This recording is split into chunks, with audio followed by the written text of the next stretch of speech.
But look, you've heard me say it on this show time and again. Bad cops should and need to be held accountable.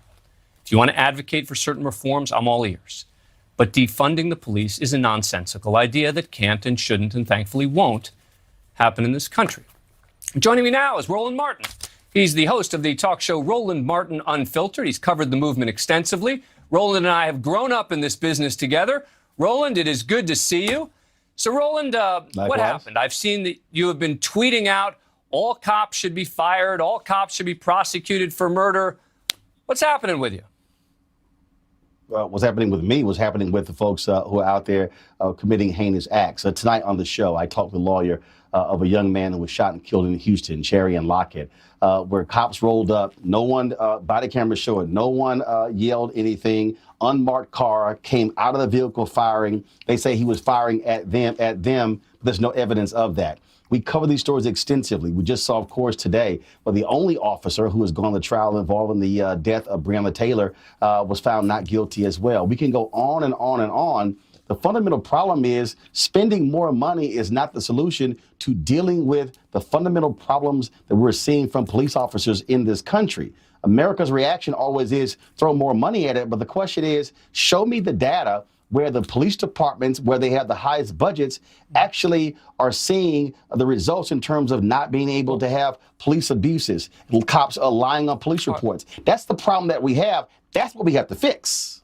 All right, let me respond and ask you a question as a follow-up. So it seems to me that it's pretty clear that when you look at a lot of the departments with the best training, that you do have better adherence generally to rules. And there's also, for example, in a lot of those departments, they have body cams, et cetera, things that involve funding, training, body cams. Those are issues that I would think that you would support. And again, without getting anecdotal about case by case, because I agree, if cops engage in misconduct, they should be held accountable. What I'm concerned about is a guy with a reputation like yourself, longtime journalist, you've been in this business a long time, you've got a big name, you've got a big following, and you're out there saying all cops should be prosecuted. And I think that's dangerous. No, hold up. You forgot something. All cops doing what should be prosecuted? What? Well, let's read. I mean, should we pull the quote from your Twitter again? All right, can we put up Roland's tweets again, please? The two that we had in the introduction. I have no monitor here. I have no monitor here, but go ahead. Every cop should be fired. Every cop should be fired was the first one. And then the second one was every cop should be prosecuted for murder. In response to what? It's not a response. It's your tweet. It was an original tweet. It wasn't a response to somebody else. No. What I'm saying is, it's not just like, oh, every cop should be prosecuted. If they are a police officer, I've been very clear with this. When you have cops who purposely turn off body cameras, who turn off dash cams, gotta go.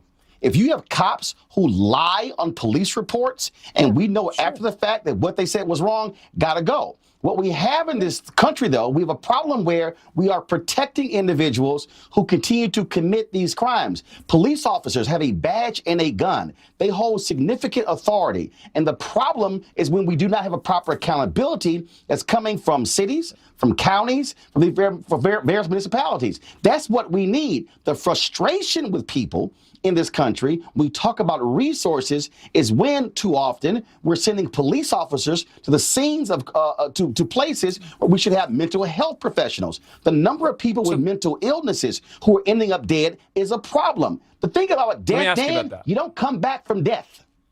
You don't come back from it. You can get fired from the job. About the mental health issue. All right, it's a common refrain, and I think that I think it's a good idea if you can. Again, it requires funding to have, in addition to officers, mental health professionals. But most of the time, what you're talking about is I promise I'll let you respond. Is a call to 911 that says blank person is doing this, right? Person that has a knife, person this and this and that. And it turns out when they arrive that the person may have a mental health issue, right?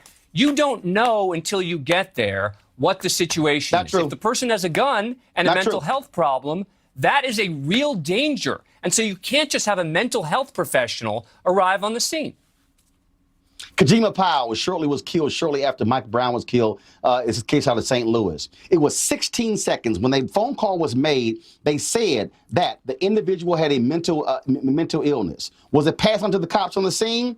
No. So what ends up happening? The cops arrived. It was literally 16 seconds from the moment they opened the door to he was dead. 16 seconds. You have another case out of Dallas where a mom, a black woman, calls the cops because her mentally disturbed son was playing with the screwdriver. Dan, you ought to play that video on your show. Literally, they show up. The mom says, "Thank God you're here." The man is standing there with the screwdriver. He's not pointing at officers. He's not trying to come at him. Literally, within 20 seconds, shots fired, he's dead. What I'm arguing, Dan, is that you do not come back from death. And so what we have to deal with are the people who are literally dying. And there are black folks who are afraid to call the cops because their sons or daughters may end up dead. That is a problem. And what the president did not do is articulate how we deal with accountability. Senator Tim Scott failed miserably when it came to the George Floyd Justice Act. And so President Biden, what he should be doing is calling Senator Scott and Senator Graham and Senator Booker to the White House and saying, let's get this moving. Where are the executive orders? What is he doing to deal with police reform? Unfortunately, he hasn't done it. So I get him wanting to protect Democrats with fund the police, but people also want to see accountability for police. That's what we're missing. But again, for bad police, they don't want to see accountability for police. They want to see accountability for police misconduct. And that's the problem. And that's why when you say, again, and this matters to me because you matter, because your voice matters, because you've got a big voice in this country. And I get concerned when I see Roland Martin, who I've been watching and following for all these years, saying things to me that seem crazy on Twitter. It's not crazy. It is crazy. All cops should be prosecuted for murder. All cops should be fired. That scares me. Just last week, Dan, last week you had the Department of Justice who moved forward and they had the convictions out of Minnesota when it came to the George Floyd. The problem we have is those cops who stood around and did nothing. And so it's not just when we say the bad cops. They got prosecuted. It's when you also have the cops but it's also, Dan, when you have the so-called good cops who protect the bad cops, who cover up for lying on police reports, who make these things up. And that's the problem. Huh? They got prosecuted. You said you want accountability. There was accountability for them. Those individuals got prosecuted. But I have done numerous stories where other officers did not get prosecuted. And unfortunately, that blue wall in police departments where they also will hold someone out who dares to talk, who dares to speak out. And so I've had Noble, the black law enforcement officers, on saying that, hey, they've had issues when it says to being able to speak out. But the problem that we have, Dan, in this country is that we have too many people who do not want to challenge police authority because all of a sudden, how dare you? What's wrong with you? We just saw 11 incumbents in Texas, in Harris County, lose the Democratic primary because they supported bail reform because county prosecutors who joined the police union ran against them. Dan, we got a problem with criminal justice because we don't like to hold cops accountable. And I think that we have a problem in this country with too few people respecting police at this point. A lot of people respect cops, but again, you don't come back from dead, Dan. Well, it's hard. It's hard to respect them that are buried people. But Roland, again, it's hard to respect them with the language again that you use, and I say that with respect because of who you are. I mean, it wouldn't matter if you were some random guy on Twitter. So that's the point. If cops turn off body cameras, they gotta go. All right. If they are committed acts, they gotta go. Then be specific. And you have been. And I'm very specific. I hold them to a higher standard. Look, you've been specific on this show. Look, but you've been specific on this show. You weren't on Twitter, which is what scared me. No, Dan. I've been specific on Roland Martin Unfiltered. I've been specific on CNN, on MSNBC. I've always been specific.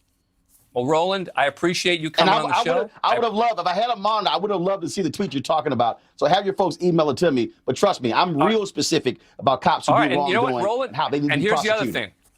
I'd love to have you back because I appreciate the conversation. Call me I appreciate anytime. you.